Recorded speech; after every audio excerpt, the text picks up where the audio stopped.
اعوذ باللہ من الشیطان الرجیم بسم اللہ الرحمن الرحیم۔ حضرت مصلح موعود رضی اللہ عنہ کے بیان فرمودہ واقعات کی روشنی میں اخبار الفضل کی افادیت، اہمیت و ضرورت۔ دلچسپ و مفید واقعات و حکایات از میم الف شہزاد۔ روزنامہ الفضل انٹرنیشنل، منگل 6 فروری 2024۔ میں جماعت کو توجہ دلاتا ہوں کہ وہ پورے زور سے الفضل کو پھیلانے کی کوشش کریں۔ اخبار الفضل کا اجراء سیدنا حضرت خلیفۃ المسیح ثانی رضی اللہ عنہ کے عظیم الشان کارناموں میں سے ایک ایسا کارنامہ ہے جس کی برکات کا سلسلہ اخبار کی پہلی اشاعت سے شروع ہوا اور آج تک جاری ہے۔ اس کا مشاہدہ ہر پڑھنے والا آئے روز خود کرتا رہتا ہے۔ آپ رضی اللہ عنہ نے متعدد مواقع پر اخبار کی افادیت، اہمیت اور ضرورت کے حوالے سے متنوع پیرایوں میں انتہائی دلکش اور خوبصورت انداز میں بیان فرمایا ہے۔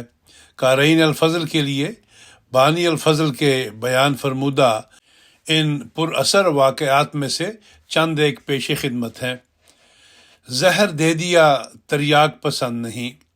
حضرت خلیفۃ المسیح ثانی رضی اللہ تعالیٰ عنہ فرماتے ہیں، ایک احمدی طالب علم نے مجھے ایک دفعہ لکھا کہ میرے والد صاحب میرے نام اخبار الفضل جاری نہیں کراتے۔ ان کی 2 بیویاں تھیں اور پہلی کے ساتھ ان کے تعلقات کشیدہ تھے۔ میں نے خیال کیا کہ یہ بیٹا اس بیوی سے ہوگا، مگر جب میں نے ان سے پوچھا تو معلوم ہوا کہ وہ ان کی دوسری بیوی سے ہے۔ جب میں نے ان سے دریافت کیا کہ وہ اس کے نام الفضل کیوں جاری نہیں کراتے تو انہوں نے جواب دیا کہ میں چاہتا ہوں کہ مذہب کے بارے میں اس کی رائے آزاد رہے۔ میں نے ان سے کہا کہ آپ نے اسے دنیاوی تعلیم کے لیے کالج میں بھیجا ہوا ہے، جہاں فلسفہ کی کتابیں اس پر اثر ڈالتی ہیں جو وہ پڑھتا ہے، جہاں اس کے استاد اور دوست اثر ڈالتے ہیں۔ آپ کا یہ خیال ہے کہ ان میں سے کوئی بھی اس کے مذہبی خیالات پر گمراہ کن اثر نہیں ڈالتا؟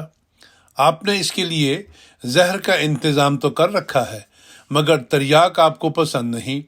وہ جن کا کوئی حق نہ تھا کہ اسے مذہب کے بارے میں کچھ سکھاتے، وہ تو سکھا رہے ہیں، مگر آپ جن کا فرض تھا اس سے غافل ہیں۔ خطبات شورا جلد نمبر 2 صفحہ 592-593۔ اخبار تبلیغ کا کامیاب ذریعہ۔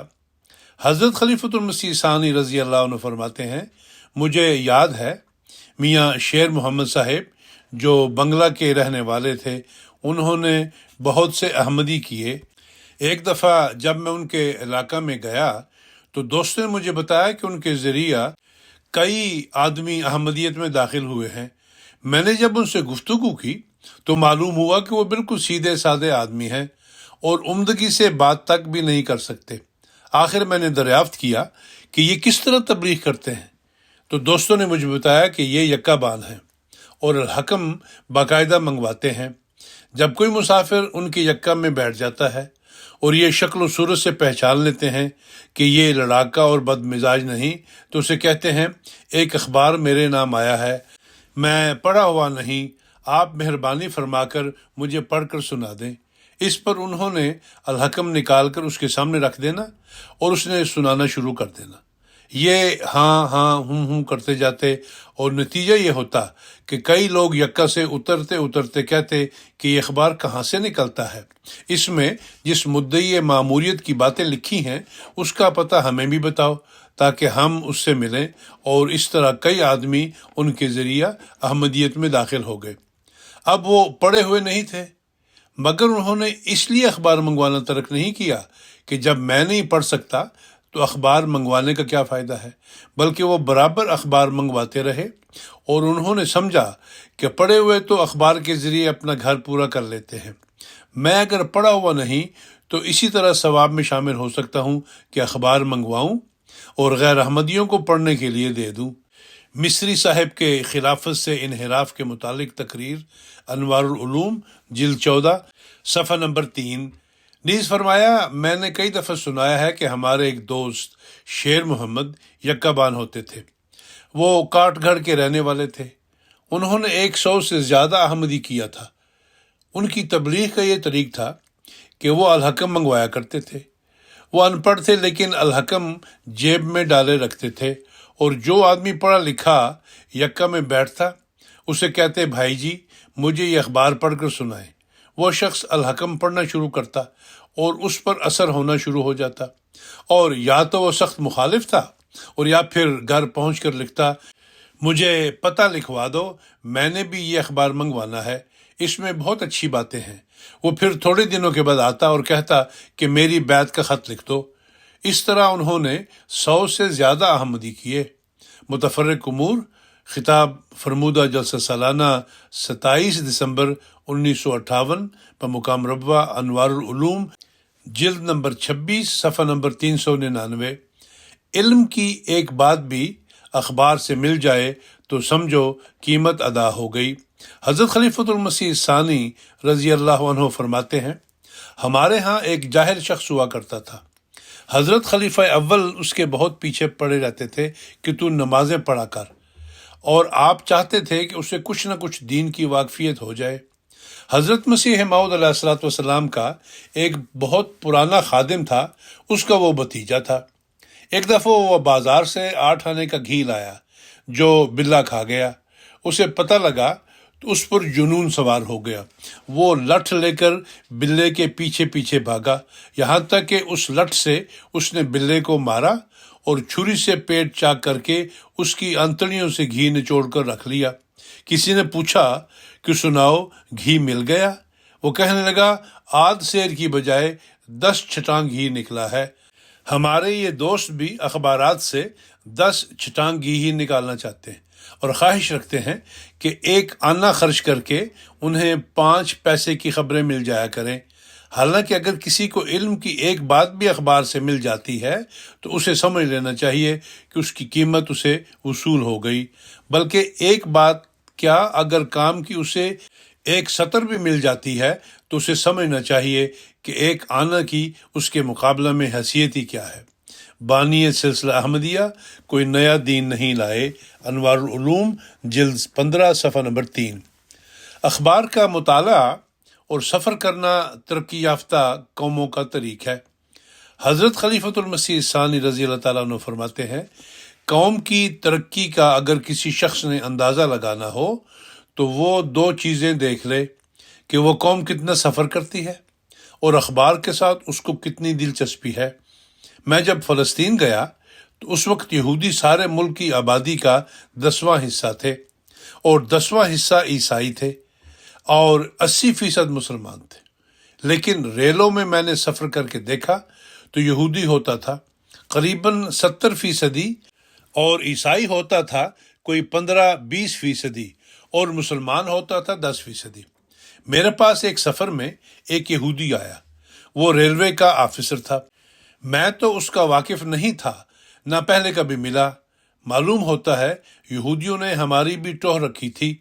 وہ آیا اور اس نے کہا کہ میں نے آپ سے ملنا ہے۔ وہی کمرہ میں آ کر بیٹھ گیا، کہنے لگا کہ میں ریلوے کا افسر ہوں اور شام وغیرہ جاتے وقت بارڈر کی نگرانی میرے سپرد ہے، میں آپ سے ایک بات کرنا چاہتا ہوں۔ میں نے کہا کہو۔ کہنے لگا میں یہ بات کرنا چاہتا ہوں کہ آپ ہمارے کیوں مخالف ہیں؟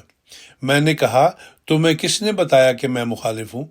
کہنے لگا میں سن رہا ہوں کہ آپ ہمارے خلاف باتیں کرتے ہیں۔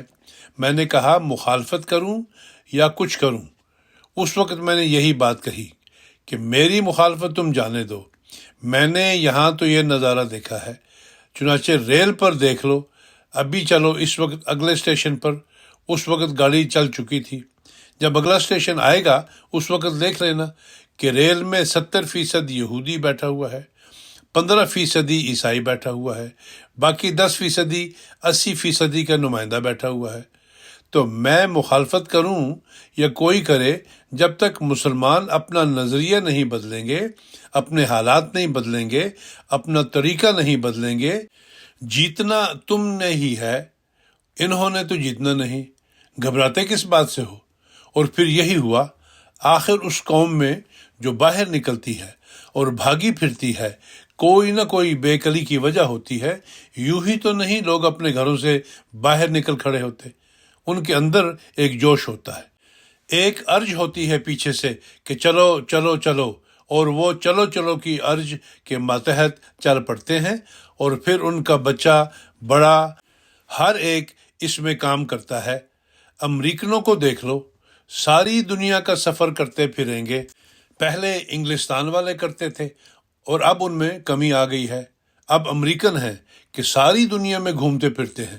کسی زمانہ میں عرب میں یہ رواج تھا، بلکہ اب بھی یہ بات حجاز کے لوگوں میں کسی قدر پائی جاتی ہے۔ اب بھی وہ دنیا کے سارے اسلامی ملکوں کے باشندوں سے زیادہ غیر ملکوں میں پھرتے ہوئے نظر آ جائیں گے، کیونکہ وہ دھکا جو رسول کریم صلی اللہ علیہ وسلم نے لگایا تھا اور گاڑی چلائی تھی، وہ گاڑی اب بھی رینگتی چلی جاتی ہے۔ 1400-1500 سال ہو گئے مگر اس گاڑی کی حرکت ساکن نہیں ہوئی۔ تو اخبار ایک دلیل ہوتا ہے اس بات کی کہ قوم کے اندر کتنی بیداری ہے، کتنا اضطراب ہے، اور انقلاب کی کتنی خواہش ہے۔ اگر کوئی قوم اخباروں کی طرف توجہ نہیں کرتی تو یقیناً وہ اپنی ترقی کی پوری طرح خواہش نہیں رکھتی۔ پس میں جماعت کو توجہ دلاتا ہوں کہ وہ پورے زور سے الفضل کو پھیلانے کی کوشش کرے۔ سیر روحانی، انوار العلوم، جلد 25، صفحہ نمبر 7 اور 8۔ الفضل مجھے باقاعدہ ملتا رہے۔ حضرت خلیفۃ المسیح ثانی رضی اللہ عنہ فرماتے ہیں، الفضل جب میں نے جاری کیا تھا اس وقت یہ پہلے ہفت روزہ تھا، لیکن اللہ تعالیٰ نے مجھے اسے اس طرح چلانے کی توفیق دی کہ باوجود اس کے کہ ہماری سخت مخالفت تھی اور لوگ کہتے تھے یہ نہیں چلے گا، ابھی 5-7 ہفتے ہی گزرے تھے کہ مجھے سندھ سے ایک غیر احمدی کی چٹھی آئی۔